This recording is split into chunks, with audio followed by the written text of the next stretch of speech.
القرآن القرآن القرآن القرآن القرآن القرآن القرآن القرآن الحمدللہ رب العالمین والصلاة والسلام علی رسولہ الکریم اما بعد فاعوذ باللہ من الشیطان الرجیم بسم اللہ الرحمن الرحیم یا نساء النبی لستن کاحد من النساء ان اتقیتن فلا تخضعن بالقول فیطمع الذی فی قلبہ مرض وقلن قولا معروفا۔ قرآن مجید کا 22واں پارہ اس آیہ مبارکہ سے شروع ہوتا ہے اور اس کے پہلے کلمات وَمَن یقنت سے پہچانا جاتا ہے۔ یہ اصل میں تسلسل ہے۔ پچھلے پارے میں نبی اکرم صلی اللہ علیہ وسلم کو جو حکم ارشاد فرمایا گیا تھا کہ قل لازواجک ان کنتن تردن الحیات الدنیا، کہ اے نبی کہہ دو اپنی بیویوں سے کہ اگر تمہیں دنیاوی زندگی کی طلب ہے اور اس کی آرائشوں کی اور اس کی اٹریکشنز کی، تو آؤ میں تمہیں کچھ دلا کر اچھی طرح رخصت کر دوں۔ لیکن اگر تمہیں اللہ اور اس کا رسول چاہیے اور آخرت میں اجر چاہیے تو یاد رکھنا اللہ تعالیٰ نے پاک باز نیک عورتوں کے لیے تم میں سے بہت بڑا اجر تیار کر رکھا ہے۔ اس کے بعد خطاب شروع ہوا ازواج مطہرات سے براہ راست، اور جو میں نے عرض کیا تھا کہ یہ بڑا منفرد اعزاز ہے خواتین میں سے جو نبی اکرم صلی اللہ علیہ وسلم کی ازواج کو حاصل ہے کہ اللہ تعالیٰ نے انہیں براہ راست سیکنڈ پرسن میں مخاطب کے صیغے میں تم کہہ کر خطاب کیا ہے۔ ورنہ قرآن مجید کا عام اسلوب یہ ہے کہ اللہ تعالیٰ عورتوں سے براہ راست خطاب نہیں فرماتا، بلکہ نبی اکرم صلی اللہ علیہ وسلم سے کہتا ہے کل للمؤمنات یا ایھا النبی قل لازواجک و بناتک و نساء المؤمنین، اے نبی کہہ دو اپنی بیویوں سے، اپنی بیٹیوں سے اور مسلمان خواتین سے کہ وہ یہ کیا کریں۔ لیکن ایک یہ مقام جہاں ازواج مطہرات کو براہ راست خطاب کا شرف بخشا گیا ہے، اور دوسرا جیسا کہ میں عرض کیا تھا کہ سورہ تحریم کی 2 آیات میں باقاعدہ ان کو حاضر کے صیغے میں خطاب کیا گیا ہے۔ اب یہاں جو خطاب ہے وہ ہمارے سامنے آ رہا ہے۔ 21ویں پارے کی آخری آیت ہے یا نساء النبی من یاتی منکن بفاحشۃ مبینۃ، جس کا مقام و مرتبہ بلند ہوتا ہے اس سے ایکسپیکٹیشنز بھی زیادہ ہوتی ہیں، اور اگر وہ ایکسپیکٹیشنز پر پورا نہ اترے تو اس کو کنڈیم بھی زیادہ کیا جاتا ہے، اس کو سزا بھی سخت دی جاتی ہے۔ یہ ایک عام قاعدہ ہے، وہی یہاں پر بھی اپلائی ہو رہا ہے، کیونکہ نبی صلی اللہ علیہ وسلم کی بیویاں امت کی مائیں ہیں اور ان کا ایک بہت بڑا مقام ہے۔ جیسا کہ آج کی زبان میں کسی بھی سربراہ مملکت کی بیوی جو ہے وہ فرسٹ لیڈی کہلاتی ہے، تو یہ فرسٹ لیڈیز ہیں امت مسلمہ کی، لہذا ان سے توقعات بھی زیادہ ہیں، اور اگر وہ کوئی غلط معاملہ کریں تو ان کی کنڈمنیشن بھی زیادہ ہے۔ تو اے نبی کی بیویوں صلی اللہ علیہ وسلم ورضی اللہ عنہن من یات منکن بفاحشۃ، تم میں سے جو کوئی بھی کسی بے حیائی کا ارتکاب کرے گی یضاعف لہ العذاب ضعفین، تو اس کو دگنا عذاب دیا جائے گا، وکان ذلک علی اللہ یسیرا، اور ایسا کرنا اللہ تعالیٰ پر بہت آسان ہے، کوئی اسے پوچھ نہیں سکتا۔ اور ادر وے راؤنڈ ومن یقنت منکن للہ ورسولہ، جو کوئی بھی تم میں سے اللہ اور اس کے رسول کی فرما برداری کو اپنا شعار بنائے گی، وتعمل صالحا، اور نیک کام کرے گی، نؤتھا اجرھا مرتین، تو ہم اس کو دوہرا اجر بھی عطا فرمائیں گے۔ وَأَعْتَدْنَا لَهَا رِزْقًا كَرِيمًا، اور ہم نے ایسی عورتوں کے لیے عزت والی روزی بھی تیار کی ہے۔ اس کے بعد فرمایا یا نساء نبی، اور پھر براہ راست خطاب ہے، اے نبی کی بیویوں، لستن کا احد من النساء، تم عام عورتوں جیسی نہیں ہو.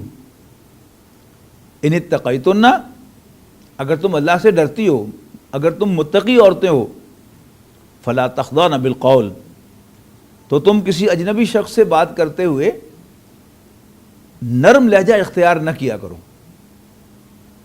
فیطمع الذی فی قلبہ مرض، جس سے طمع پیدا ہو، کوئی ٹیمپٹیشن ہو کسی ایسے شخص کو کہ جس کے دل میں کوئی بیماری، کوئی بیمار، کوئی ایلمنٹ ہے، کوئی بیماری، کوئی پرابلم، کوئی ایلمنٹ ہے. وقلنا قولا معروفا، اور ہمیشہ بھلی اچھی بات کیا کرو. یہاں جو انسٹرکشن نبی اکرم صلی اللہ علیہ وسلم کی ازواج کو دی گئی ہے اور ان کے ذریعے سے یہ انسٹرکشن پاس آن ہو رہی ہے امت کی تمام خواتین کو، وہ کیا ہے کہ کسی غیر محرم شخص سے گفتگو کرتے ہوئے ان کا لہجہ نرم نہیں ہونا چاہیے، سخت ہونا چاہیے. اور اس کو آج بھی ہم دیکھ سکتے ہیں کہ اگر کوئی شخص اپنے کسی دوست کے ہاں، عزیز کے ہاں فون کرے اور پوچھے کہ فلاں صاحب ہیں، اگر آگے سے کڑک لہجے میں ان سے خطاب کیا جائے، مثال کے طور پر یعنی بڑے روب والے انداز میں کہا جائے ہیلو، تو فون کرنے والا جو ہے 1 منٹ میں فون بند کر دیتا ہے. منٹ تو بہت دور کی بات ہے، منٹ تو بہت دور کی بات ہے، سیکنڈز میں فون بند کر دیتا ہے. فلاں صاحب ہیں؟ انہوں نے کہا کہ نہیں ہے. اچھا بھائی پھر کر لوں گا. لیکن اگر کسی نرم لہجے میں آگے سے اس کو جواب ملتا ہے ہیلو، تو پوچھے گا جی ہاں فلاں صاحب ہیں؟ انہوں نے کہا جی نہیں. کہاں گئے ہیں؟ بتا کے نہیں گئے. اب پھر کہے گا کہ کب آئیں گے؟ جب خود خاتون نے بتا دیا کہ پتہ ہی نہیں گئے کہاں ہیں، تو پھر یہ کیسے پتا ہوگا کہ کب آئیں گے؟ تو یہ سب کیا ہے؟ یہ انسان کے اندر وہ جو یہاں پر فرمایا کہ تم اگر سخت لہجہ اختیار کرو تاکہ جس کے دل میں کوئی ایلمنٹ ہے اسے کسی چیز کی ٹیمپٹیشن نہ ہو کہ میں ذرا اور اس سے بات گفتگو کرنے میں مزہ لے لوں اور بات کو لمبا کر لوں. تو یہ چیز جو ہے یہ بڑی اہم انسٹرکشن ہے جو نبی اکرم صلی اللہ علیہ وسلم کی ازواج کے ذریعے سے امت کی تمام خواتین کو، تمام مسلمان خواتین کو کنوے کی گئی ہے. اس کے بعد فرمایا وَقَرْنَ فِي بُيُوتِكُنَّ، اور تم اپنے گھروں میں قرار پکڑا کرو، یعنی گھروں ہی میں ٹھہرا کرو. ولا یعنی بلا وجہ بلا ضرورت گھر سے نہ نکلا کرو. ولا تبرجن تبرج الجاہلیت الاولی، برج کہتے تھے شہر کی فصیلوں کے اوپر جو دروازے ہوتے تھے شہر میں داخل ہونے کے، وہاں اونچے مقام پر کچھ روشنیاں لگائی جاتی تھی جو رات کے وقت دور سے آنے والے مسافروں کو دور سے انڈیکیٹ کرتے تھی کہ شہر کا دروازہ یہاں ہے. تو وہ نمایاں ہوتی تھی، لہذا اسی مادے سے تبرج، اپنے آپ کو نمایاں کرنا، بن سون کر نکلنا. ولا اول تو گھروں سے نکلو نہیں، اور اگر نکلا ہی ہو ولا تبرجنا تبرج الجاہلیت الاولی، تو دور جاہلیت کے دور میں جیسے عورتیں بن سور کر نکلتی تھیں اس طرح اپنے آپ کو نمایاں کرتی اور اٹریکٹیو بنا کر نکلنے والا معاملہ نہ کرو. وَأَقِمْنَا الصَّلَاةَ، اور نماز قائم کرو. وَآتِينَا الزَّكَاةَ، اور زکوٰۃ ادا کرو. وَأَطِيعْنَا اللَّهَ وَرَسُولَهُ، اور اللہ اور اس کے رسول کا کہنا مانو. یہ بڑی اہم آیت آ رہی ہے آگے. إِنَّمَا يُرِيدُ اللَّهُ لِيُذْهِبَ عَنْكُمُ الرِّجْسَ أَهْلَ الْبَيْتِ. اے نبی کے گھر والو، اب یہاں خطاب کس سے ہو رہا ہے؟ حضور صلی اللہ علیہ وسلم کی ازواج سے، یا نساء نبی کہہ کر، اور انہی کو یہاں پر اہل بیت قرار دیا جا رہا ہے. اے نبی کے گھر والو، یعنی اے نبی کی بیویو، اللہ تعالیٰ تم سے برائی کو، گندگی کو، ناپاکی کو دور کر دینا چاہتا ہے. وَيُطَهِّرَكُمْ تَطْهِيرًا، اور تمہیں ایبسلیوٹلی پاک کر دینا چاہتا ہے. پہلی بات تو یہ نوٹ کیجئے گا کہ ہم اپنے اردو محاورے میں، پنجابی میں گھر والے کنے کہتے ہیں؟ گھر والی کون ہوتی ہے؟ یعنی آپ گھر والا کہیں تو اگرچہ اس میں سیکنڈریٹی سارے بال بچے انکلوڈ ہو جاتے ہیں، لیکن محاورے میں نوٹ کیجئے گا، یعنی میرے گھر والوں کی یہ بات، میرے گھر والے بھی ساتھ ہیں، تو ساتھ کیا کون ہوتی ہے؟ بیوی ساتھ ہوتی ہے، تو یہ محاورہ ہوتا ہے. اگرچہ بہرحال گھر والے کے ایک براڈ سینس کے اندر بچے، بیٹے بیٹیاں بھی شامل ہو سکتے ہیں، لیکن بنیادی طور پر یہ گھر والے جو ہیں یہ بیوی یا بیویاں ہوتی ہیں. حضرت ابراہیم علیہ السلام کے تذکرے میں بھی کہ وہ فرشتے کے جو حضرت ابراہیم علیہ السلام کو حضرت اسحاق کی خوشخبری دینے کے لیے آئے تھے، اور حضرت ابراہیم کی اہلیہ حضرت سارہ علیہ السلام نے جب ان سے استفسار کیا تو اس پر بھی فرشتوں نے انہیں اہل بیت کہہ کر بلایا تھا۔ تو عام محاورے میں بھی اور قرآن مجید کے محاورے میں بھی اہل بیت جو ہیں وہ کسی کی گھر والیاں ہیں یا گھر والی ہیں۔ رہا یہ معاملہ کہ یہاں پر جو جمع کا صیغہ استعمال کیا گیا ہے، اس کے بارے میں آپ نوٹ کر لیجئے گا کہ ہر لفظ کا اپنا، یعنی عربی زبان میں کوئی بھی اسم وہ 4 کیریکٹرز کے بغیر نہیں ہوتا، یا وہ معرفہ ہوتا ہے یا نکرہ ہوتا ہے، یا وہ واحد ہوتا ہے یا مثنیٰ ہوتا ہے یا جمع ہوتا ہے، یا وہ مذکر ہوتا ہے یا مؤنث ہوتا ہے اپنے یوزیج کے اعتبار سے، اور اس کا کوئی نہ کوئی اعراب ضرور ہوتا ہے، یعنی بغیر اعراب کے عربی زبان میں اسم کا کوئی وجود نہیں ہے۔ عربی زبان میں من خواہ وہ زیادہ کے لیے ہو، اس کا یوزیج واحد مذکر ہے۔ اس کی مثال آپ کو دیتا ہوں کہ سورہ تغابن میں فرمایا گیا وَمَن يُؤْمِن بِاللَّهِ وَيَعْمَلْ صَالِحًا يُكَفِّرْ عَنْهُ سَيِّئَاتِهِ وَيُدْخِلْهُ جَنَّاتٍ تَجْرِي مِن تَحْتِهَا الْأَنْهَارُ خَالِدِينَ فِيهَا أَبَدًا۔ اب یہ خالدین جو ہے یہ جمع مذکر کا صیغہ ہے، لیکن آغاز کیسے ہوا؟ وَمَن يُؤْمِن بِاللَّهِ، جو کوئی بھی اللہ پر ایمان لائے گا اور نیک عمل کرے گا، اللہ تعالیٰ اس کی برائیاں اس سے دور کرے گا اور اسے ایسے باغات میں داخل کرے گا جس میں نہریں بہتی ہوں۔ آگے فرمایا خالدین فیہا ابدا۔ تو یہاں سے ثابت ہو گیا کہ اگر چونکہ من جو ہے یہ واحد مذکر استعمال ہوتا ہے تو بات جو ہے وہ سارے جو صیغے ہیں واحد مذکر کے آ رہے ہیں، لیکن آخر میں جا کے خالدین نے بتا دیا کہ یہ اصل میں جمع کی بات ہے۔ تو اب اس کا باب و ہوا ترجمہ ہم کیا کریں گے؟ اور جو بھی ایمان لائیں گے اللہ پر اور اچھے عمل کریں گے، اللہ ان کی برائیوں کو ان سے دور کر دے گا اور انہیں ایسے باغات میں داخل کرے گا جن کے نیچے نہریں بہتی ہوں، ہمیشہ ان میں رہنے کے لیے۔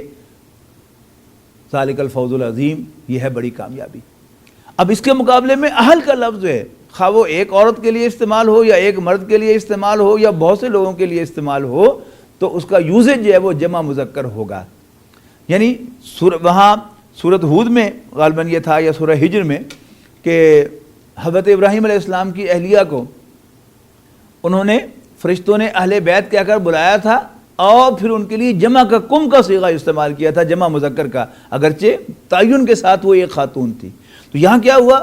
یہاں بہت سی ازواج کو خطاب کیا جا رہا ہے، لیکن جب انہیں اہل کہہ کر بلایا گیا ہے تو پھر جمع مؤنث کا صیغہ استعمال نہیں کیا گیا، یطہرکم تطہیرا، جمع مذکر کا صیغہ استعمال کیا گیا ہے۔ تو حضور صلی اللہ علیہ وسلم کے اہل بیت بلا شبہ حضور صلی اللہ علیہ وسلم کی ازواج ہیں، اگرچہ حضور صلی اللہ علیہ وسلم کی چاروں بیٹیاں غیر نہیں ہیں، وہ حضور صلی اللہ علیہ وسلم ہی کی بیٹیاں ہیں، کبھی ان کے لیے بھی یعنی اہل میں وہ انکلوڈ ہو سکتی ہیں، لیکن قرآن مجید کے محاورے میں اور تعین کے ساتھ وہ آیات دیکھ لیں، اور خاص طور پر یہ آیت جس میں یہ ذکر ہے کہ اللہ تعالیٰ تمہیں پاک کر دینا چاہتا ہے جیسا کہ پاک کرنے کا حق ہے، تو یہ بات جو ہے حضور کی ازواج سے ہو رہی ہے، کسی اور سے نہیں ہو رہی۔ لیکن بہرحال جب انسان ظلم پر اتر آئے، زیادتی پر اتر آئے، تو پھر جو اس کا اصل مصداق ہیں انہیں نکال کر دوسروں کو شامل کر دیا گیا، یہ بہت بڑا ظلم ہے۔ اللہ تعالیٰ ہم سب کو اس سے بچائے۔ وَاذْكُرْنَ مَا يُتْلَى فِي بُيُوتِكُنَّ، اور یاد کرو، یاد رکھو جو کچھ بھی تمہارے گھروں میں تمہارے سامنے تلاوت کیا جا رہا ہے اللہ تعالیٰ کی آیات اور حکمت کی باتوں میں سے، اس کو یاد رکھو۔ ان اللہ کان لطیفا خبیرا، بے شک اللہ تعالیٰ بہت باریک بین اور بہت خبردار ہے۔ ایک صحابیہ نے رسول اللہ صلی اللہ علیہ وسلم سے آ کر شکایت کی کہ اللہ تعالیٰ جو ہے وہ عام طور پر مردوں کا ذکر کرتا ہے، لیکن اللہ تعالیٰ اپنی بندیوں کو یاد کیوں نہیں کرتا؟ پھر یہ آیت نازل ہوئی اور بالکل جوڑا جوڑا کر کے نازل ہوئی کہ ساتھ ساتھ مردوں کے خواتین کا ذکر کیا گیا۔ فرمایا ان المسلمین والمسلمات والمؤمنین والمؤمنات والقانتین والقانتات والصادقین والصادقات والصابرین والصابرات والخاشعین والخاشعات والمتصدقین والمتصدقات والصائمین والصائمات والحافظین فروجہم والحافظات والذاکرین اللہ کثیرا والذاکرات اعد اللہ لہم مغفرۃ واجرا عظیما۔ یقیناً مسلمان مرد اور مسلمان عورتیں، مومن مرد اور مومن عورتیں، فرما بردار مرد اور فرما بردار عورتیں، سچے مرد اور سچی عورتیں، صدقہ دینے والے صدقہ دینے والیاں، روزہ رکھنے والے روزہ رکھنے والیاں، اپنی شرمگاہوں کی حفاظت کرنے والے اور اپنی شرمگاہوں کی حفاظت کرنے والیاں، اللہ کو بہت زیادہ یاد رکھنے والے یاد رکھنے والیاں۔ بے شک اللہ تعالیٰ نے ان سب کے لیے بخشنے اور بہت بڑے اجر سے نوازنے کا بندوبست کیا ہے۔ تو آپ نوٹ کیجئے گا، یہاں مردوں کے ساتھ ساتھ خواتین کا ذکر ہوا۔ ایک ہمارے ہاں اختلاف ہے ہمارے فقہاء کے درمیان۔ ہمارے 3 فقہاء، امام ابو حنیفہ، امام شافعی اور امام مالک رحمہم اللہ، ان تینوں کی رائے یہ ہے کہ قرآن مجید میں جہاں بھی جمع مذکر کا صیغہ استعمال ہوا ہے اس سے مذکر ہی مراد ہیں، جب تک اس میں کوئی اشارہ نہ ہو کہ عورتیں بھی اس حکم کے اندر شامل ہیں۔ جبکہ امام احمد بن حنبل رحمۃ اللہ علیہ کی رائے یہ ہے کہ چونکہ ایک میل ڈومینیٹڈ سوسائٹی تھی، لہذا وہاں پر میسکولن فارم استعمال کی گئی ہے، اس میں فیمینن یعنی خواتین آٹومیٹیکلی انکلوڈیڈ ہے۔ تو جو پہلا گروہ ہے اس کی یعنی بات کو سپورٹ کرنے کے لیے اصول فقہ میں یہی آیت کوٹ کی جاتی ہے کہ اگر مسلمون یا مسلمین میں مسلمان عورتیں بھی شامل تھیں تو پھر مسلمات کہنے کی کیا ضرورت ہے، اگر مومنین میں عورتیں شامل تھیں تو پھر مومنات کہنے کی کیا ضرورت ہے۔ لیکن بہرحال دونوں طرح کے آپ کو آیات مل جاتی ہیں۔ عام جو جنرل احکام ہیں ان میں تو ظاہر ہے کہ عام مردوں کے ساتھ عام خواتین بھی شامل ہیں، لیکن بہرحال بہت سے ایسے احکام، بہت سے ایسے مقامات ہیں کہ جہاں پر صاف اندازہ ہوتا ہے احادیث کی روشنی میں کہ اس میں عورتیں انکلوڈڈ نہیں ہیں۔ سورۃ احزاب کی آیت نمبر 40 میں فرمایا وما کان محمد ابا احد من رجالکم، یعنی وہی بات جو حضرت زید کا تذکرہ تھا اس سورت کے آغاز میں، وہ مضمون اب پھر دوبارہ جو ہے وہ لایا جا رہا ہے کہ ما کان محمد ابا احد من رجالکم ولکن رسول اللہ و خاتم النبیین، کہ محمد صلی اللہ علیہ وسلم تمہارے مردوں میں سے کسی کے باپ نہیں ہے۔ آپ کو جو اللہ تعالیٰ نے نرینہ اولاد عطا فرمائی تھی وہ بچپن ہی میں لے لی تھی۔ یعنی مراد بٹوین دا لائنز کیا ہے کہ حضرت زید حضور صلی اللہ علیہ وسلم کے بیٹے نہیں ہیں، ولیکن رسول اللہ ہے، ہاں وہ اللہ کے رسول ہیں، وخاتم النبیین، اور نبوت کے لیے سیل ہیں، یعنی ختم کرنے والے ہیں، اس کا دروازہ بند کرنے والے ہیں۔ وکان اللہ بکل شیء علیما، اور اللہ تعالیٰ ہر چیز کو جانتا ہے۔ اب حضور صلی اللہ علیہ وسلم کا جو خاص مقام ہے اس کے اعتبار سے آ رہا ہے والذی یصلی علیکم، اے مسلمانوں اللہ ہی تو ہے کہ جو تم پر رحمتیں بھیجتا ہے۔ یعنی صلاۃ وہ لفظ ہے کہ جو اللہ تعالیٰ کے لیے بھی استعمال ہوا ہے قرآن مجید میں اور بندوں کے لیے بھی استعمال ہوا ہے۔ یعنی بندوں کی صلاۃ نماز کہلاتی ہے، اور اس میں بھی ایک جوش و خروش ہوتا ہے، ایک گرمی ہوتی ہے، حرارت ہوتی ہے۔ یہ لعلکم تصطلون، یہ آیا سورہ قصص میں ہم پڑھ کے آئے ہیں کہ حضرت موسیٰ علیہ السلام نے اپنی اہلیہ سے کہا تھا کہ تم یہاں بیٹھو، میں تمہارے لیے کوئی انگارہ بھی لے کے آتا ہوں تاکہ تم تاپ سکو۔ تو صلاۃ میں ایک گرمی جو ہے پائی جاتی ہے، لیکن جب بندہ صلاۃ کرتا ہے، نماز پڑھتا ہے، تو اس کے اندر عاجزی کی گرم جوشی ہوتی ہے، اللہ تعالیٰ کی رحمت کی پرسویشن کی گرمی ہوتی ہے، اللہ تعالیٰ کی عنایات حاصل کرنے کے لیے گرم جوش ہوتا ہے۔ لیکن جب اللہ تعالیٰ صلاۃ کرتا ہے تو ایک تو یہ نوٹ کیجئے گا اللہ تعالیٰ کی صلاۃ کے ساتھ اللہ کا صلہ آتا ہے، تو وہ کیا ہے؟ اللہ تعالیٰ کا گرم جوشی اور مہربانی کے ساتھ اپنے بندے کی طرف متوجہ ہونا۔ یہی توبہ کا معاملہ ہے، توبہ اللہ، اللہ کے حضور توبہ کرنا، یعنی برائی کو چھوڑ کر اللہ تعالیٰ کی طرف واپس آنا۔ لیکن اللہ تعالیٰ بھی تواب ہے، یتوب علیہم، اللہ تعالیٰ بھی اپنے بندوں کی توبہ قبول فرماتا ہے، ہم ترجمہ کرتے ہیں، لیکن حقیقت اس کی بھی کیا ہے کہ اللہ تعالیٰ نے اپنی شفقت اور مہربانی اپنی ناراضگی کی وجہ سے جو پھیر لی تھی وہ بھی واپس لوٹا دیتا ہے بندے کی طرف۔ تو وہ کیا ہے؟ وہ اللہ تعالیٰ کی توبہ ہے، قرآن مجید میں جا بجا اس کا تذکرہ ہے۔ تو هو الذی یصلی علیکم وملائکتہ، هو الذی یصلی علیکم وملائکتہ، اللہ تعالیٰ ہی تو ہے کہ جو اپنے بندے پر صلاۃ کرتا ہے، یعنی اپنے بندے پر عنایات کرتا ہے، اور اس کے فرشتے بھی لیخرجکم من الظلمات الی النور، تاکہ اللہ تعالیٰ تمہیں اندھیروں سے نکال کر روشنی میں لے آئے۔ وکان بالمؤمنین رحیما، اور اللہ تعالیٰ مومنوں کے ساتھ بڑا مہربان ہے۔ آیت نمبر 45 اور 46 میں ارشاد فرمایا یا ایھا النبی انا ارسلناک شاہدا و مبشرا و نذیرا و داعیا الی اللہ باذنہ و سراجا منیرا، اے نبی ہم نے آپ کو بھیجا ایک گواہ بنا کر، ایک خوشخبری دینے والا اور خبردار کر دینے والا بنا کر، اور اللہ کے حکم سے ایک داعی بنا کر، اور ایک روشن چراغ بنا کر۔ یعنی روشنی کا کام کیا ہے؟ راستہ دکھانا۔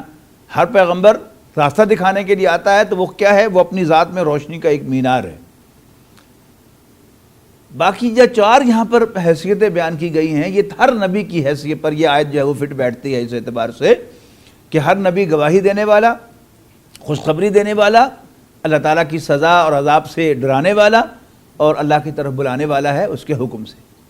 لیکن نبی اکرم صلی اللہ علیہ وسلم اس کے علاوہ آپ کی ایک خاص حیثیت ہے، جس کو قرآن مجید میں 3 مرتبہ بیان کیا گیا ہے، سورہ توبہ میں، اور پھر سورہ فتح میں، اور اس کے بعد پھر سورہ صف میں۔ وہ کیا ہے کہ اللہ تعالیٰ نے اپنے پیغمبر کو بھیجا ہی اس لیے ہے قرآن مجید اور دین حق دے کر، تاکہ وہ اس دین کو کل کے کل دین پر غالب کر دیں۔ اور اس آیت کو آپ سامنے رکھیں گے تو سیرت سمجھ میں آئے گی، ورنہ ایسا محسوس ہوگا کہ جیسے معاذ اللہ رسول اللہ صلی اللہ علیہ وسلم نے جو ان کی اصل نبی کی حیثیت سے ذمہ داریاں تھیں ان سے تجاوز کر لیا۔ ہرگز نہیں، نبی اکرم صلی اللہ علیہ وسلم ایک نبی تو تھے ہی تھے، لہذا وہ تمام ذمہ داریاں جو انبیاء کرام کی ہیں وہ آپ کی بھی تھیں، لیکن آپ چونکہ خاتم النبیین ہیں، ابھی ہم نے وہ آیت پڑھ لی کہ آپ نبوت کے لیے سیل ہیں، اور نبی اکرم صلی اللہ علیہ وسلم کو اللہ تعالیٰ نے اور بھی ذمہ داری سونپی تھی، اور اسی ذمہ داری کے تحت نبی اکرم صلی اللہ علیہ وسلم نے اللہ کے دین کو جزیرہ نماء عرب میں غالب کر کے دکھا دیا۔ اور اس کے بعد فرمایا وبشر المؤمنین بان لہم من اللہ فضلا کبیرا، اور مومنوں کو خوشخبری دے دیجئے کہ ان کے لیے اللہ تعالیٰ کی جانب سے بہت بڑی عنایت ہے۔ پھر اس میں بڑی اہم آیت آئی ہے، نبی اکرم صلی اللہ علیہ وسلم کے ازواج کے سلسلے میں بڑی اہم آیات آئی ہیں۔ مثلا فرمایا گیا نبی اکرم صلی اللہ علیہ وسلم سے، آیت نمبر 50 ایک طویل آیت ہے، یا ایھا النبی انا احللنا لک ازواجک اللاتی آتیت اجورہن، اے نبی ہم نے آپ کے لیے حلال کر دی ہیں آپ کی وہ بیویاں جنہیں آپ مہر ادا کر دیں، اور اس کے ساتھ ساتھ آپ کے لیے آپ کی لونڈیاں جو ہیں وہ بھی حلال ہیں جو آپ کو گفٹ کی گئی ہوں۔ جیسے حضرت ماریہ قبطیہ تھی کہ مصر کے شاہ مقوقس نے اپنی 2 بیٹیاں نبی اکرم صلی اللہ علیہ وسلم کو گفٹ کی تھی ان رسپانس ٹو، جب رسول اللہ صلی اللہ علیہ وسلم کا خط ان کے پاس پہنچا تو انہوں نے اس خط کی کوئی عزت افزائی دی اور بہت سے تحائف دیے، جن میں ان کی 2 بیٹیاں بھی تھیں، جن میں سے ایک کو حضرت حضور صلی اللہ علیہ وسلم نے اپنے حرم میں شامل فرمایا۔ آپ کے لیے آپ کے چچا کی بیٹیاں، آپ کی پھوپھی کی بیٹیاں، اور آپ کے ماموں کی بیٹیاں، اور آپ کی خالہ کی بیٹیاں جنہوں نے آپ کے ساتھ ہجرت کی ہو وہ بھی آپ کے لیے حلال ہیں۔ اسی طرح وہ مومن عورت بھی آپ کے لیے حلال ہے جو اپنے آپ کو خود رسول اللہ صلی اللہ علیہ وسلم کی خدمت میں پیش کر دے کہ میں کوئی حق ڈیمانڈ نہیں کرتی، بس میں صرف آپ کی زوجیت کا شرف حاصل کرنا چاہتی ہوں، تو فرمایا وہ بھی آپ کے لیے حلال ہے، بشرطے کہ ان اراد النبی ان یستنکحھا، کہ رسول اللہ صلی اللہ علیہ وسلم خود اس پر آمادہ ہوں کہ اس سے نکاح کر لیں۔ البتہ یہ چیز جو ہے یہ خالصۃ لک من دون المؤمنین، یہ پریولیج عام مسلمانوں کو حاصل نہیں ہے، یہ صرف رسول اللہ صلی اللہ علیہ وسلم کو حاصل ہے۔ پھر فرمایا قد علمنا ما فرضنا علیہم فی ازواجہم، اور فرمایا کہ ہم نے ان کی بیویوں اور لونیوں کے بارے میں جو کچھ بھی مقرر کر دیا ہے وہ ہم کو معلوم ہے عام مسلمانوں کے سلسلے میں، لی کیلا یکون علیک حرج، تاکہ آپ پر کوئی تنگی نہ ہو as compare to other Muslims, وکان اللہ غفور الرحیم، اور اللہ تعالیٰ بخشنے والا مہربان ہے۔ رسول اللہ صلی اللہ علیہ وسلم کی ازواج کے سلسلے میں نوٹ کر لیا جائے کہ حضور صلی اللہ علیہ وسلم کی آزاد جو مسلمان عورتیں ہیں ان میں سے آپ کی بیویاں حضرت خدیجہ، حضرت سودا، حضرت عائشہ، حضرت زینب بنت جہش، حضرت ام حبیبہ، حضرت حفصہ اور حضرت ام سلمہ رضی اللہ عنہن شامل ہیں۔ حضرت میمونہ وہ خاتون ہیں کہ جنہوں نے نبی اکرم صلی اللہ علیہ وسلم کی خدمت میں اپنے آپ کو پیش کر دیا کہ میں بغیر کسی حق کے آپ کی خدمت میں پیش ہوں، لیکن آپ نے ان کے ساتھ بھی جیسا بھی ہم نے آیت پڑھی نکاح فرمایا۔ اور حضرت ماریہ کا میں تذکرہ کر چکا ہوں پہلے، 3 جو ہیں وہ حضور صلی اللہ علیہ وسلم کی آزاد کردہ لونڈیاں ہیں، کہ جو آپ کی لونڈیاں تھیں آپ نے ان کو آزاد کیا، اور پھر نبی اکرم صلی اللہ علیہ وسلم نے انہیں ان کی آزاد مردی سے ان کے ساتھ نکاح کیا۔ یہ ہیں حضرت جویریہ، حضرت صفیہ اور حضرت ریحانہ، جو بنو قریظہ سے تعلق رکھتی تھی۔ حضرت زینب بنت حزیمہ رضی اللہ تعالیٰ عنہ وہ ام المساکین کہلاتی ہیں۔ یہاں نبی اکرم صلی اللہ علیہ وسلم کے جو خاص حقوق ہیں ان کا ذکر ہے، جیسے نکاح کے سلسلے میں حضور صلی اللہ علیہ وسلم کی پریولیجز کا ذکر تھا، اسی طرح ایک اور بات کا ذکر ہے کہ اگر اللہ کے پیغمبر صلی اللہ علیہ وسلم تمہیں گھر بلائیں کھانے کے لیے تو تم وقت سے پہلے وہاں پہنچنا جایا کرو، تاکہ رسول اللہ صلی اللہ علیہ وسلم کے ساتھ صحبت کا موقع ملے۔ اس سے آپ کی پرائیویسی میں بھی فرق آئے گا اور آپ کو لیے اس میں مشکل بھی آپ کو پیش آئے گی، آپ آرام نہیں کر سکیں گے، ریلیکس نہیں کر سکیں گے۔ اور اسی طرح کھانا کھانے کے بعد بس فوراً وہاں سے اٹھ جاؤ اور وہاں گپ شپ میں مصروف نہ رہو۔ یہ بھی طویل آیت ہے، آیت نمبر 53 سورۃ احزاب کی، یعنی پہلے تو اس کو وہ حکم دیا گیا مسلمانوں کو کہ جب بھی تم بلائے جاؤ تو وہاں پر زیادہ دیر بیٹھنے کی کوشش نہ کیا کرو۔ پھر اسی میں ایک ساتھ ذکر فرمایا کہ اگر تم نے حضور صلی اللہ علیہ وسلم کی ازواج سے کوئی چیز طلب کرنی ہو تو فَاسْأَلُوهُنَّ مِنْ وَرَاءِ حِجَابٍ، تو پردے کے پیچھے سے ان سے یہ طلب کرنا۔ یعنی وہ جو پہلے اس صورت میں حکم آ چکا ہے کہ ازواج مطہرات کو مخاطب کر کے کہ مردوں سے، غیر مردوں سے، نامحرم مردوں سے گفتگو کرنی ہو تو پھر تم نرم لہجے میں ان سے بات نہ کیا کرو، سخت لہجے سے بات کیا کرو۔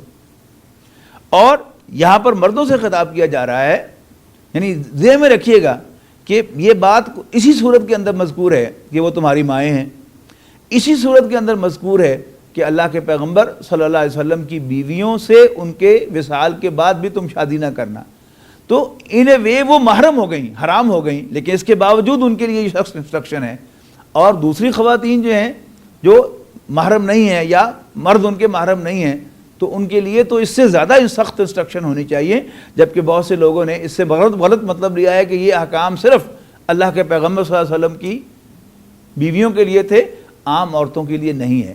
حالانکہ عام عورتوں کے سلسلے میں اس فتنے کا زیادہ امکان ہے، اس لیے کہ وہ 100% نامحرم خواتین ہیں اور کسی بھی وقت جو ہے وہ مرد جو ہے وہ ان سے نکاح کر سکتا ہے۔ اگر وہ آج شوہر والیاں ہیں، طلاق ہو جائے یا ان کا شوہر فوت ہو جائے تو پھر وہ ایک فری خواتین ہوں گی کہ جن سے وہ شخص نکاح کر سکتا ہے، تو اس بات کو بھی ذہن میں رکھنا چاہیے۔ پھر اسی کی کنٹینیوشن میں آیت نمبر 59 کے اندر ایک حکم آیا، یا ایھا النبی قل لازواجک و بناتک و نساء المؤمنین، اے نبی کہہ دیجئے اپنی بیویوں، اپنی بیٹیوں اور اپنی مسلمان خواتین سے، یدنین علیہن من جلابیبہن، کہ وہ جب باہر نکلا کریں تو وہ اپنے چہروں کے اوپر چادر لٹکا کر گھونگھٹ نکال لیا کریں، ذالک ادنیٰ ان یعرفن، یہ اس لیے کہ وہ پہچانی جائیں کہ وہ شریف خواتین ہیں، باحیا خواتین ہیں، ولا فلا یؤذین، اور انہیں ایذا نہ دی جائے۔ کوئی خاتون بالکل ہر اعتبار سے حجاب کے اندر ہو، یعنی اس نے حجاب بھی پہنا ہوا ہو اور اس کے کپڑے بھی اٹریکٹیو نہ ہو، حجاب بھی، برقع بھی اٹریکٹیو نہ ہو، اور وہ چال بھی حیا کے ساتھ رہی، چل بھی حیا کے ساتھ رہی ہو، تو یو ول ہارڈلی فائنڈ کہ کوئی ان پر آوازہ کسے گا۔ لیکن اگر کچھ خواتین جو ہیں یا کوئی خاتون جو ہے وہ نیم عریاں لباس پہن کر، یا اس نے حجاب تو اگرچہ کیا ہوا ہے لیکن وہ حجاب بھی اٹریکٹیو ہے اور اس کی چال بھی ٹیمپٹنگ ہے لوگوں کے لیے، تو اس پر آوازیں بھی کسے جائیں گے اور لوگ ان پر نظریں پھاڑ کر بھی ان کی طرف دیکھیں گے۔ تو ذالک ادنیٰ ان یعرفن فلا یؤذین، یہ زیادہ قرین قیاس ہے کہ وہ پہچانی جائیں گی نیک خواتین کی حیثیت سے اور انہیں ایذا نہیں دی جائے گی۔ وکان اللہ غفور الرحیم، اور اللہ تعالیٰ بخشنے والا مہربان ہے۔ بڑی ایک اہم آیت جو ہے وہ اس میں آئی ہے انا عرضنا الامانۃ علی السماوات والارض والجبال فابین ان یحملنها واشفقن منها وحملها الانسان. یعنی یہ ایک ایکسپریشن ہے کہ اللہ تعالیٰ نے باقی مخلوقات کو اس کام کے لیے پیدا ہی نہیں کیا تھا، نہ ان کے اندر وہ صلاحیت تھی، لیکن اس کو ایک ڈرامائی انداز میں بیان کیا گیا ہے کہ ہم نے اپنی امانت پہاڑوں، آسمانوں، زمین اور پہاڑوں پر پیش کی، لیکن ان سب نے اٹھانے سے انکار کر دیا اور اس سے ڈر گئے. وحمل الانسان، لیکن انسان نے اس کو اٹھا لیا. انہ کان ظلوما جہولا، لیکن یہ بڑا ناانصاف یعنی حقوق ادا نہ کرنے والا.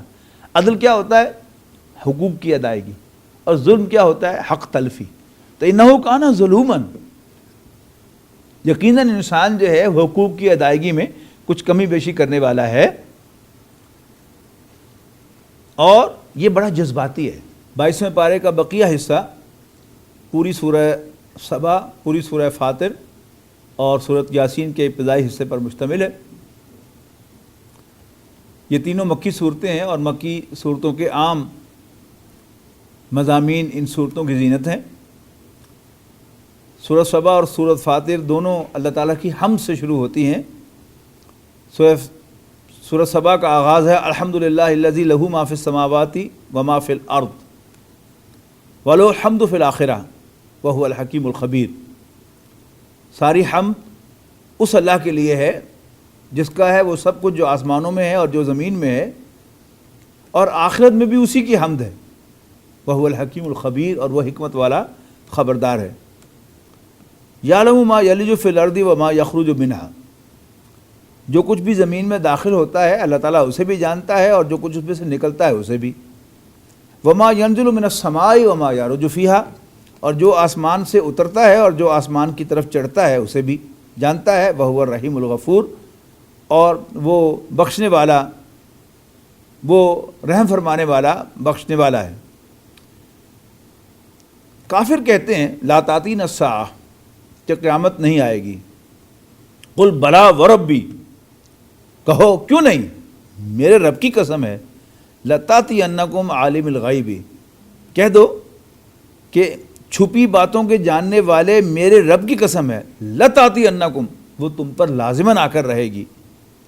لا یعزب عنہ مثقال ذرۃ فی السماوات ولا فی الارض، اس سے پوشیدہ ہے آسمانوں اور زمین کا نہ کوئی ذرہ، اور نہ ذرے سے بھی کوئی چھوٹی شے، اور نہ ہی اس سے کوئی بڑی شے.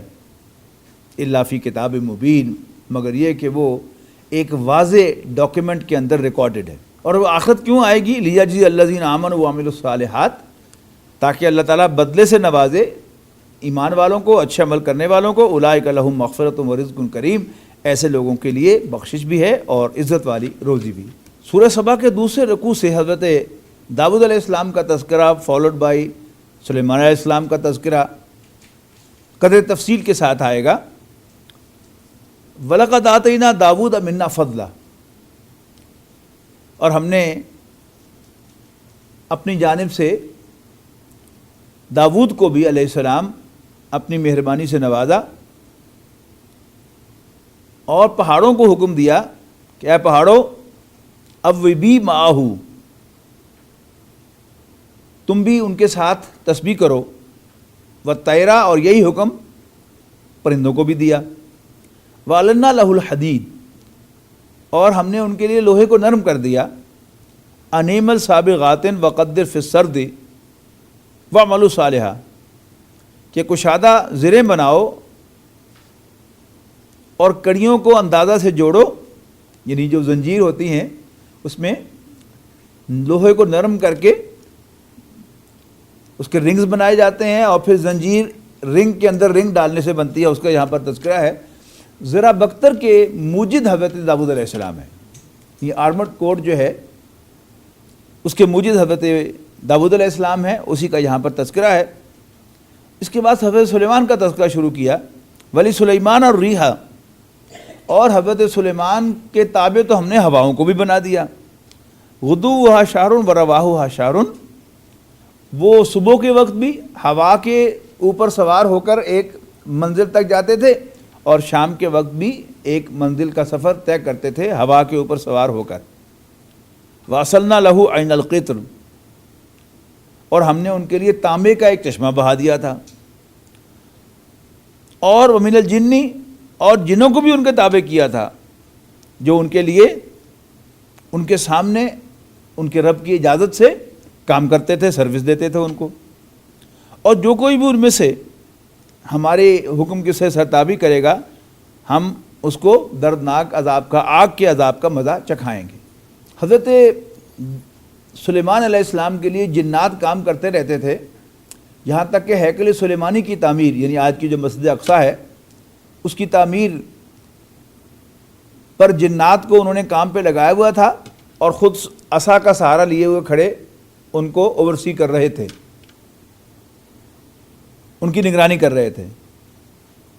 لیکن وہیں پر ان کے کھڑے کھڑے موت واقع ہو گئی، لیکن چونکہ وہ عصا کے سہارے کھڑے تھے تو جب تک عصا پوری طرح کرمبل نہیں ہوا دیمک کے چاٹنے سے، اس وقت تک تو وہ کھڑے رہے، اور جنات سمجھتے رہے کہ سلیمان علیہ السلام ہماری نگرانی کر رہے ہیں، لیکن نیچے سے دیمک نے اسے کھا لیا، اور جب وہ بالکل کرمبل ہو گیا اور ٹوٹ گیا تو حضرت سلیمان علیہ السلام گر گئے۔ اس کا بھی ذکر ہے، فلما قضینا علیہ الموت ما دلہم علی موتہ الا دابۃ الارض تاکل من ساتہ فلما خر تبینت الجن، جب وہ گرے تو دنوں پر واضح ہوا کہ اللہ کانوا یعلمون الغیبہ، کہ اگر انہیں غیب کی خبر ہوتی ما لبثوا فی العذاب المہین، تو ہمیں فوراً پتہ چل جاتا کہ حضرت سلیمان علیہ السلام کا انتقال ہو چکا ہے، ہم خامخواہ جو ہے وہ اس لیبر میں نہ پڑے رہتے۔ اس کے بعد قوم سبا کا ذکر ہے، وَلَقَدْ كَانَ لِسَبَإٍ فِي مَسَاكِنِهِمْ آیَةٌ، اور اہل سبا کے لیے بھی ان کے مقام بود و باش میں ایک نشانی تھی۔ جنتانی، دو باغ تھے، عن یمین و شمال، ان کے دائیں اور بائیں، اور اللہ تعالیٰ نے انہیں وافر رزق عطا فرمایا ہوا تھا، کلوا من رزق ربکم واشکروا لہ، اپنے رب کے دیے ہوئے رزق میں سے کھاؤ اور اس کا شکر ادا کرو۔ بلدۃ طیبۃ و رب غفور، یہ تمہارے رہنے کے لیے پاکیزہ شہر ہے، اور وہاں اللہ تعالیٰ نے تمہاری بخشش کا بھی سامان کر رکھا ہے۔ لیکن انہوں نے کیا کیا؟ اللہ تعالیٰ کی شکر گزاری سے روح گردانی کی، منہ پھیرا، تو ہم نے ارسلنا علیہم سیل العرم، تو ہم نے ان پر زور کا سیلاب چھوڑ دیا۔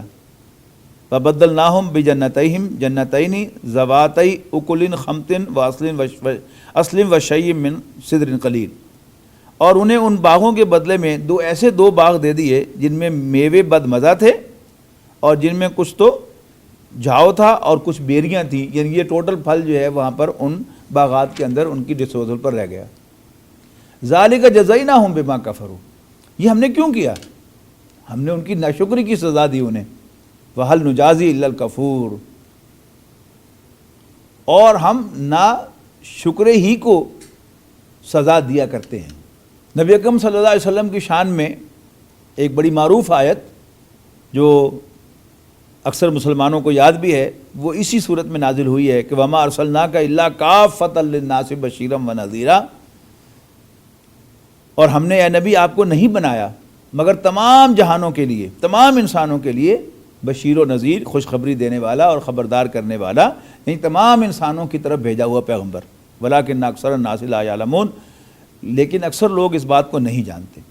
وَيَقُولُونَ مَتَىٰ هَٰذَا الْوَعْدُ إِن كُنتُمْ صَادِقِينَ، اور آپ سے کہتے ہیں کہ بتاؤ نا ذرا اگر تم سچے ہو کہ کب پورا ہوگا وہ وعدہ جس سے تم ہمیں ڈراتے رہتے ہو، یعنی عذاب۔ قُل لَكُم مِّيعَادُ يَوْمٍ، ان سے کہہ دو کہ تمہارے لیے ایک دن کا وعدہ ہے جو آنے والا ہے، لا تستاخرون عنہ ساعۃ ولا تستقدمون، نہ تو گھڑی بھر تم اس میں تاخیر کر سکو گے اور نہ ہی گھڑی بھر جلدی وہ عذاب آئے گا۔ اس کے بعد ایک اصولی بات بیان فرمائی انبیاء کرام کے اللہ کے پیغمبروں کے تذکرے میں، وما ارسلنا فی قریۃ من نذیر، کہ ہم نے کسی بستی میں کوئی نذیر نہیں بھیجا خبردار کرنے والا، الا قال مترفوہا، مگر اس کے خوشحال لوگ کہنے لگے انا بما ارسلتم بہ کافرون، کہ جو کچھ تم دے کر بھیجے گئے ہوں ہم اس کا انکار کرتے ہیں۔ اور انہوں نے مزید کہا نحن اکثر اموالا و اولادا، ہم بہت مالدار اور زیادہ اولاد رکھنے والے ہیں۔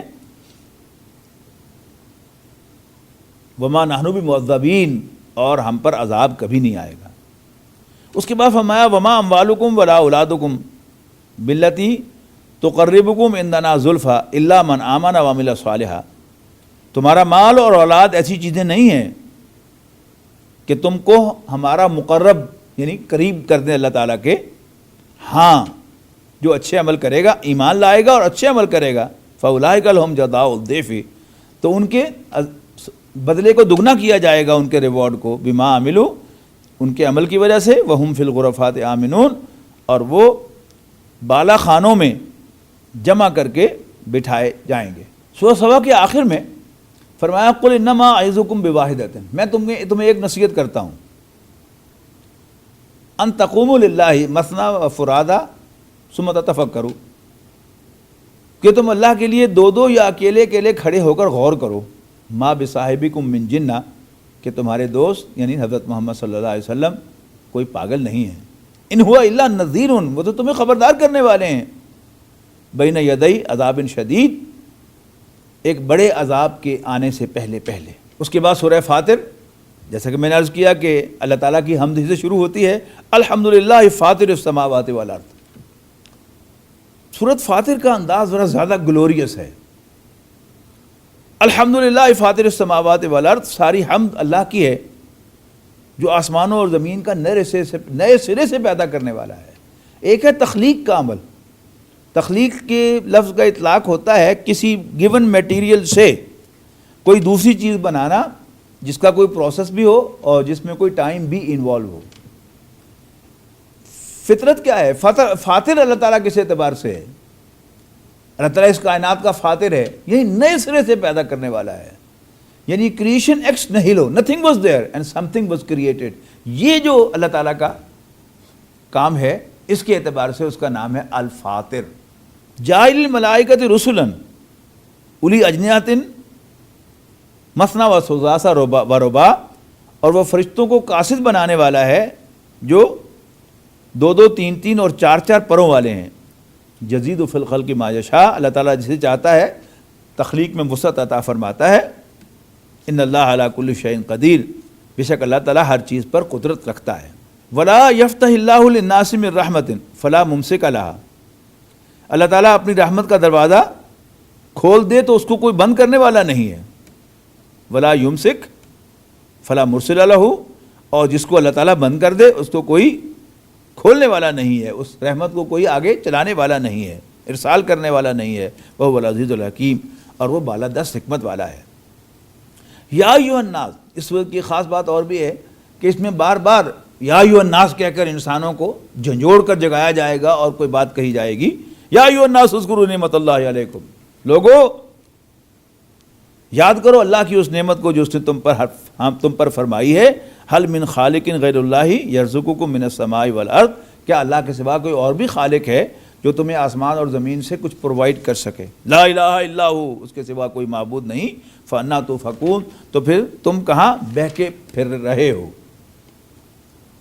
پھر فرمایا یا ایھا الناس ان وعد اللہ حق، لوگو اللہ کا وعدہ سچا ہے، فلا تغرنکم الحیات الدنیا، اور دیکھنا تمہیں کہیں دنیاوی زندگی دھوکے میں نہ ڈال دے، اور تمہیں کہیں انتہائی دھوکے باز شیطان دھوکے میں نہ ڈال دے۔ ان الشیطان لکم عدو، بے شک شیطان تو تمہارا دشمن ہے، فاتخذوہ عدوا، تو تم بھی اس کو دشمن ہی سمجھو۔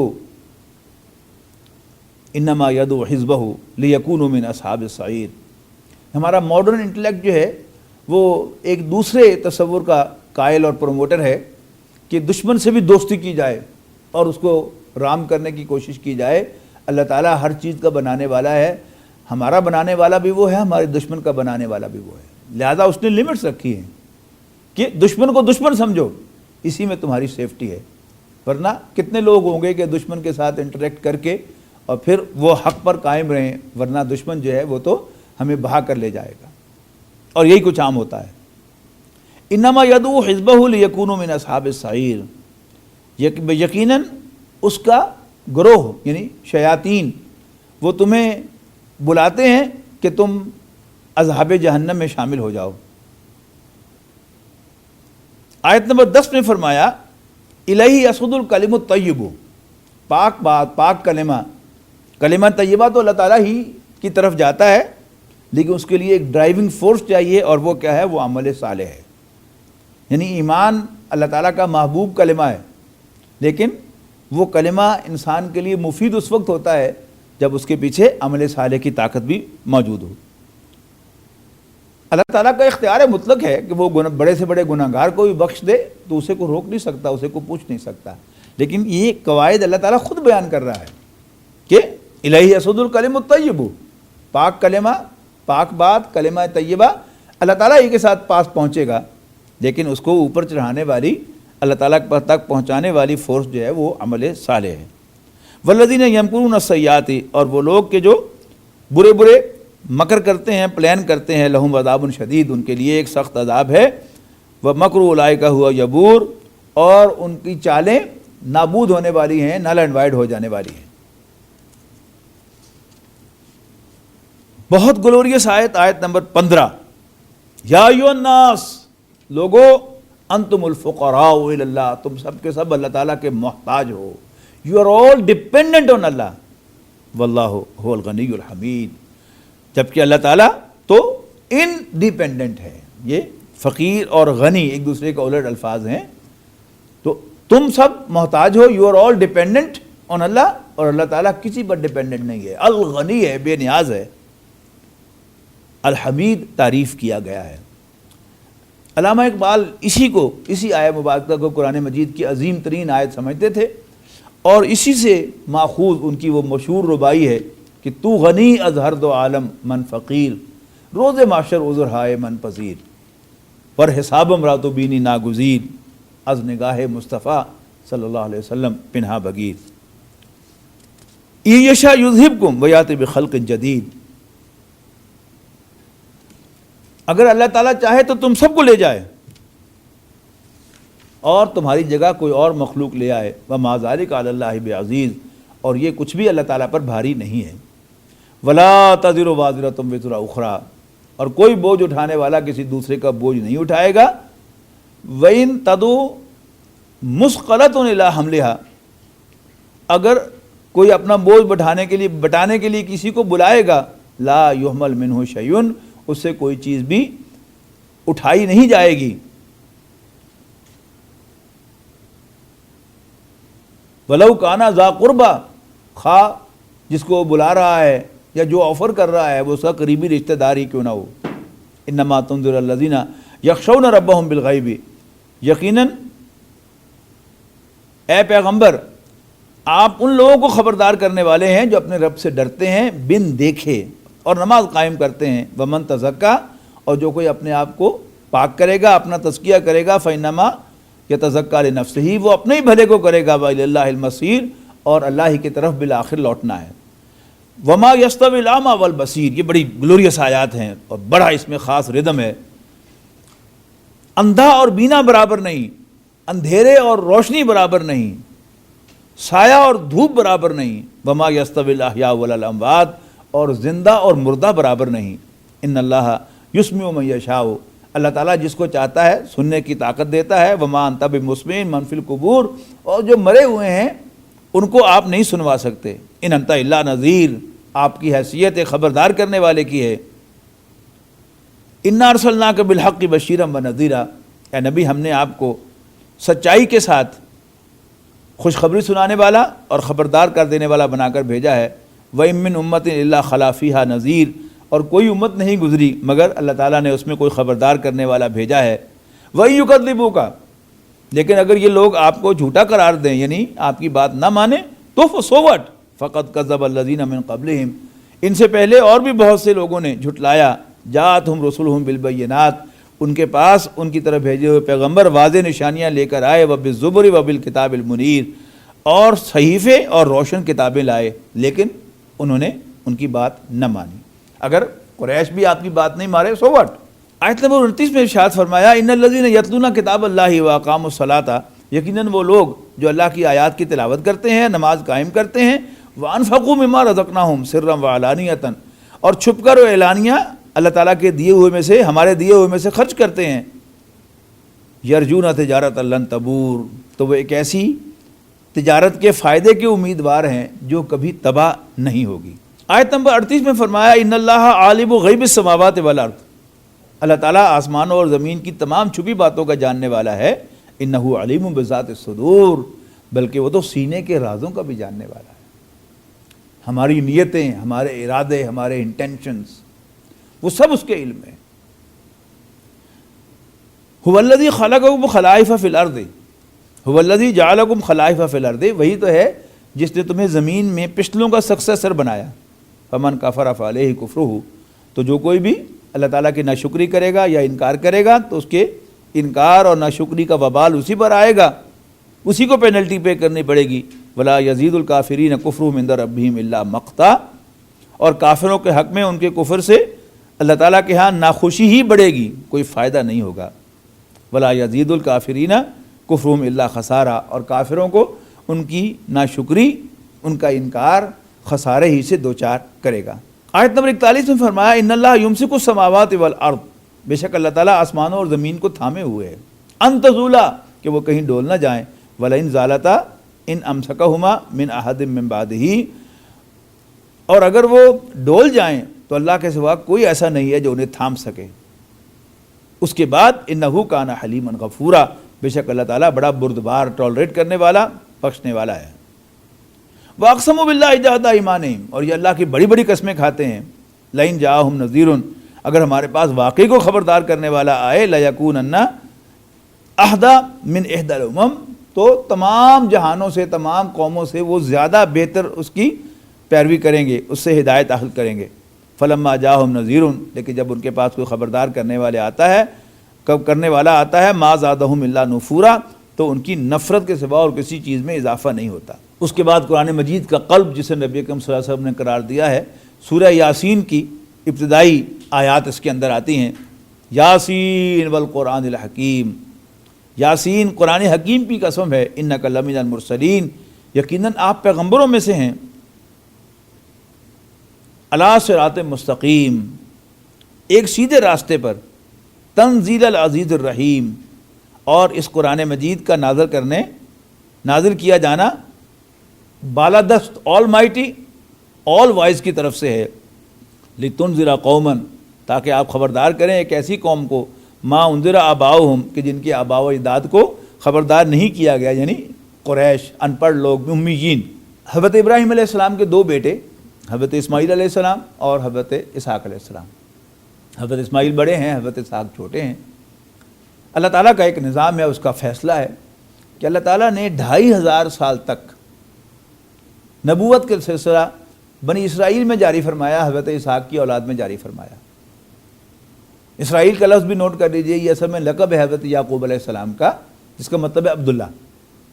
تو ان کے ہاں نبوت چلتی رہی. جتنے بھی ہمیں یاد ہیں اکثر پیغمبروں کے نام، وہ سب جو ہیں وہ اسرائیلی پیغمبر ہیں. حضرت یعقوب علیہ، حضرت اسحاق، حضرت یعقوب، حضرت یوسف، پھر حضرت موسیٰ، پھر حضرت ہارون، پھر حضرت داود، حضرت سلیمان، حضرت زکریہ، حضرت یحییٰ، حضرت عیسیٰ. یہ سب کون ہیں؟ یہ اسرائیلی پیغمبر ہیں. جبکہ 2500 سال تک حضرت ابراہیم علیہ السلام کے بڑے بیٹے حضرت اسماعیل علیہ السلام کی اولاد میں کوئی پیغمبر نہیں آیا. 2500 سال کے بعد نبی اکرم صلی اللہ علیہ وسلم کی تشریف آوری اسی گھرانے میں ہوئی، یعنی حضرت اسماعیل کی اولاد میں. تو اب یہ کیا ہیں؟ یہ ان پڑھ ہیں دینی نقطہ نگاہ سے. اس کا یہ مطلب نہیں کہ الف بے بھی نہیں جانتے تھے، یعنی ان کا ان پڑھ ہونا وحی اور کتاب کے حوالے سے ہے کہ آپ کو اللہ تعالیٰ نے خبردار بنا کر بھیجا ہے ایک ایسی قوم کے لیے جس کے پاس کوئی پیغمبر نہیں ہوا، ان کو اور ان کے آباء و اجداد کو خبردار نہیں کیا گیا، لہٰذا وہ ہدایت آسمانی سے غافل ہیں. لقد حق القول علی اکثرہم فہم لا یؤمنون، ان میں سے اکثر پر اللہ تعالیٰ کی طرف سے وہ حجت پوری ہو چکی ہے، لیکن پھر بھی وہ ایمان نہیں لائیں گے. انا جعلنا فی اعناقہم اغلالا، ہم نے ان کی گردنوں میں توق ڈال رکھے ہیں اور وہ تھوڑیوں تک پھنسے ہوئے ہیں، اور ان کے سر جو ہے وہ یوں ہوئے ہیں. دیکھا ہوگا آپ نے کہ جو لوگ اپنی کسی بیماری کی وجہ سے کالر استعمال کرتے ہیں، اس کو کالر کا مقصد کیا ہوتا ہے کہ گردن کو جھٹکا نہ لگے اور یہاں سے نیچے وہ اپنی گردن نہیں جا سکتے. تو ان کا سر جو ہے وہ اس پوزیشن میں رہتا ہے، وہ یوں مڑ کے دیکھتے ہیں، یوں مڑ کے دیکھتے ہیں، یعنی گردن کے جو مہرے ہیں وہ ان کو ہلا نہیں سکتے اس کالر کی وجہ سے، اور اس کا مقصد جو ہے وہ ریسٹ دینا ہوتا ہے۔ اور اگر ایسا جو ہے وہ سزا کے طور پہ ہو جائے تو پھر وہ کیفیت ہے جو یہاں بیان ہو رہی ہے کہ وہ ان کے ہم نے اب منہ ان کے یوں کرتی ہیں، لہذا وہ ہدایت کو دیکھ کر پہچان ہی نہیں سکتے، حالانکہ ہدایت ان کے سامنے پڑی ہوئی ہے۔ پھر فرمایا وَسَوَاءٌ عَلَيْهِمْ، برابر ہے ان کے لیے، أَأَنذَرْتَهُمْ أَمْ لَمْ تُنذِرْهُمْ لَا يُؤْمِنُونَ، کہ آپ اب انہیں خبردار کریں یا نہ کریں وہ فردر ایمان نہیں لائیں گے۔ انما تنذر من اتبع ذکر، بے شک آپ خبردار کر سکیں گے انہی کو جو نصیحت کی پیروی کریں گے، وخشی الرحمن بالغیب، اور غیب میں رہتے ہوئے بن اللہ تعالیٰ کو بن دیکھے اس سے ڈریں گے۔ اللہ تعالیٰ سے ڈرنا ایک بہترین وصف ہے انسان کا۔ دیکھیے ایک ہے اپریہنشن، انگریزی کا لفظ ہے، یہ کیا ہوتا ہے کہ بغیر وجہ کے کوئی جینوئن ریزن نہ بھی ہو پھر بھی انسان ڈرے تو اسے کہتے ہیں اپریہنشن۔ دوسرا لفظ ہے فیئر، یہ ہے مطلقاً ڈرنا، لیکن اگر جینوئن ریزن سے انسان ڈرے تو وہ اپریشیبل چیز ہے، لیکن بغیر ریزن کے ڈرے تو پھر کیا ہے، وہ ایک حماقت کی بات ہے، کم عقلی ہے، جذباتیت ہے۔ اب اللہ تعالیٰ جو ہے یقیناً وہ بڑا رحم فرمانے والا، بڑا مہربان ہے، اس کی عنایتوں ہی سے ہم زندہ ہیں۔ اگر ہمیں وہ چھوٹے چھوٹے اعمال پر، ہماری چھوٹی چھوٹی غلطیوں اور خطاؤں بلکہ بلنڈر پر پکڑنے لگے تو ہم مارے جائیں۔ اللہ تعالیٰ کی بڑی مہربانیاں ہیں، لیکن ایک اصولی بات کیا ہے کہ جتنا کوئی بڑا ہوتا ہے اتنا ہی انسان پر اس کا روب ہوتا ہے۔ ایک گھر کے اندر رہتے ہوئے بڑی بھائی کا روب، پھر اس سے اوپر والدہ کا روب، اس کے اوپر باپ کا روب، کسی آرگنائزیشن کے اندر، کسی دفتر کے اندر یعنی امیڈیٹ باس کا روب، اور پھر بگ باس کا روب، اور پھر امپلائر کا روب، یہ سب جو ہیں یہ بالکل جینوئن اور فطری چیزیں ہیں، لیکن اس کو ایسا جو ہے ایک کویسچن بنا دیا گیا ہے اور اس کو ڈسپیوٹڈ بنا دیا گیا ہے خوف خدا کو، حالانکہ خوف خدا جو ہے یہ انسان کی جو صحیح نیچر ہے اس کا حصہ ہے۔ اگر اللہ تعالیٰ واقعی بڑا ہے اور وہ میرے اوپر پورا کنٹرول اور قابو رکھتا ہے، یہ سب زمین و آسمان اسی نے بنائے ہیں، اور پھر آخرت میں وہ دوبارہ ہمیں زندہ کر کے اپنے سامنے حاضر کرنے والا ہے، تو پھر موسٹ ریزنیبل ایٹیٹیوڈ کیا ہے کہ ہم اللہ تعالیٰ سے ڈریں، اس کی رحمت کی امید بھی رکھیں، یعنی برائی کرنے سے پہلے ڈر جائیں، لیکن اگر ہو جائے تو پھر اللہ تعالیٰ کی بخشش کی امید رکھیں، اس سے معافی مانگیں۔ لیکن ایسا نہیں ہونا چاہیے کہ انسان عمل کرنے سے پہلے ہی معافی کی امید لگا لے، نہیں، دونوں کا اپنا اپنا محل ہے۔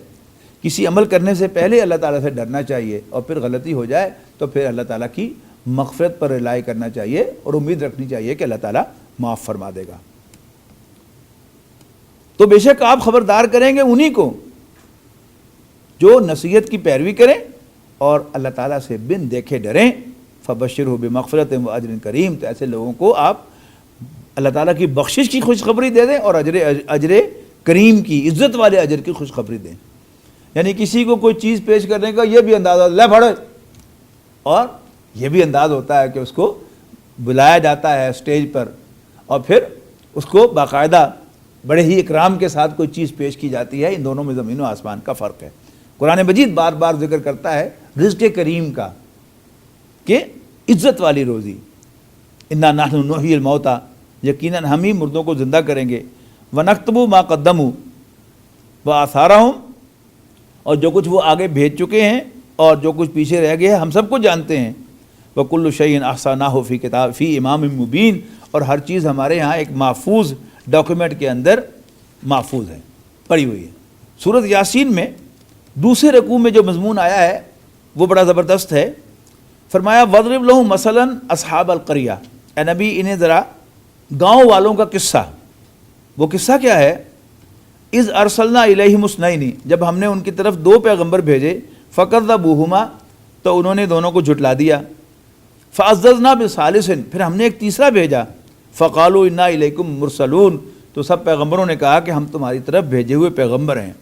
قَالُوا مَا أَنْتُمْ إِلَّا بَشَرٌ مِثْلُنَا، تو وہ کہنے لگے کہ نہیں تم ہمارے جیسے بشر ہو، وَمَا أَنزَلَ الرَّحْمَنُ مِنْ شَيْءٍ، اور اللہ نے کچھ نہیں بھیجا، إِنْ أَنْتُمْ إِلَّا تَكْذِبُونَ، تم معاذ اللہ جھوٹ بول رہے ہو۔ قَالُوا رَبُّنَا يَعْلَمُ إِنَّا إِلَيْكُمْ لَمُرْسَلُونَ، تو وہ کہنے لگے کہ ہمارا رب جانتا ہے کہ ہم تمہاری طرف بھیجے ہوئے ہیں، وما علینا الا البلاغ المبین، اور ہمارے ذمے صرف وضاحت کے ساتھ پہنچانا ہے۔ سپرسٹیشن جو ہے اس میں وہ لوگ جو توہمات کا شکار ہوتے ہیں وہ بہت زیادہ وہم کرتے ہیں اور بہت سپرسٹیشن ان کے اندر ہوتی ہیں، یہ کالا مرغا آ گیا اور کالا بکرا آ گیا اور فلاں چیز آگے سے گر گئی، کوا گزر گیا اور چڑیا گزر گئی، تو اس سے وہ توہمات لیتے ہیں۔ اسی میں کیا چیز ہے، یعنی وہم کرنا اور کسی کو منحوس قرار دینا، اس کا بھی ہمارے دین میں کوئی تصور نہیں ہے۔ قالوا انا تطیرنا بکم، انبیاء سے کہتے ہیں، پیغمبروں سے کہتے ہیں کہ ہم تو تمہیں منحوس سمجھتے ہیں، لئن لم تنتہوا، اور اگر تم باز نہ آئے اپنی اس دعوت سے، لنرجمنکم، ہم تمہیں پتھر مار مار کر ہلاک کر دیں گے، ولا یمسنکم منا عذاب علیم، اور تمہیں ہم سے سخت عذاب پہنچے گا۔ قالوا طائرکم، پیغمبروں نے کہا طائرکم معکم، تمہاری نحوست تمہارے اپنے پاس ہے، این ذکرتم، کیا اس لیے کہ تمہیں نصیحت کی گئی ہے تم یہ بات کہہ رہے ہو؟ بل انتم قوم مسرفون، اصل میں تم حد سے بڑھنے والے لوگ ہو۔ وجاء من اقصى المدینہ رجل یسعی، تو